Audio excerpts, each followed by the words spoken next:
മലബാർ ജില്ലാ കോൺഗ്രസ്.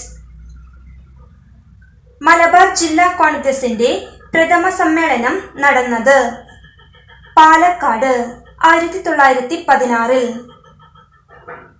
മലബാർ ജില്ലാ കോൺഗ്രസിന്റെ പ്രഥമ സമ്മേളനത്തിന് നേതൃത്വം നൽകിയത് ആനി ബസന്റ്. ഒന്നാം ലോകമഹായുദ്ധ കാലഘട്ടത്തിൽ കോൺഗ്രസിന്റെ പ്രവർത്തനങ്ങൾക്ക് മലബാറിൽ നേതൃത്വം നൽകിയവർ K P. Kesava Menon, K P. Raman Menon, Muhammad Abdurahiman Sahib, K. Madhavan Nair, E. Moidu Maulavi, M P. Narayana Menon. ഭരണപരിഷ്കരണം, കുടിയാൻ പ്രശ്നം, ഖിലാഫത്ത് തുടങ്ങിയ വിഷയങ്ങൾ ചർച്ച ചെയ്ത രാഷ്ട്രീയ സമ്മേളനം 1920 മഞ്ചേരിയിൽ നടന്ന മലബാർ രാഷ്ട്രീയ സമ്മേളനം. ഇത് 5ാം മലബാർ ജില്ലാ സമ്മേളനം എന്നും അറിയപ്പെടുന്നു. 5ാം മലബാർ ജില്ലാ സമ്മേളനത്തിന്റെ അധ്യക്ഷൻ കസ്തൂരി രംഗ അയ്യർ.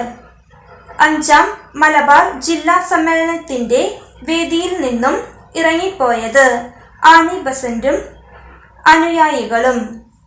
കേരളത്തിലെ സൂററ്റ് എന്നറിയപ്പെടുന്നത് മഞ്ചേരിയിൽ നടന്ന 5ാം കോൺഗ്രസ് ജില്ലാ സമ്മേളനം. മലബാർ ജില്ലാ കോൺഗ്രസിന്റെ അവസാന സമ്മേളനം നടന്നത് മഞ്ചേരി 1920. കേരള പ്രൊവിൻഷ്യൽ കോൺഗ്രസ് കമ്മിറ്റി നിലവിൽ വന്നത് 1920 നാഗ്പൂർ കോൺഗ്രസ് സമ്മേളനത്തിന്റെ തീരുമാനപ്രകാരം. കെ.പി.സി.സിയുടെ ആദ്യ secretary K. Madhavan Nair. Kerala provincial Congress കമ്മിറ്റിയുടെ ആദ്യ സമ്മേളനം നടന്നത് 1921 ഏപ്രിൽ 23 ഒറ്റപ്പാലത്ത് വെച്ച് ടി. പ്രകാശത്തിന്റെ അധ്യക്ഷതയിൽ. ജവഹർലാൽ നെഹ്റു അധ്യക്ഷത വഹിച്ച ആദ്യ സമ്മേളനം പയ്യന്നൂർ സമ്മേളനം 1928 മെയ് 25 മുതൽ 27 വരെ. ഖിലാഫത്ത് പ്രസ്ഥാനത്തിന് പിന്തുണ പ്രഖ്യാപിച്ച് കോഴിക്കോട്ടെത്തിയവർ ഗാന്ധിജി, ഷൗക്കത്ത് അലി. 1920 ഖിലാഫത്ത് കമ്മിറ്റിയുടെ പ്രസിഡന്റ് കട്ടിലശ്ശേരി മുഹമ്മദ് മൗലവി.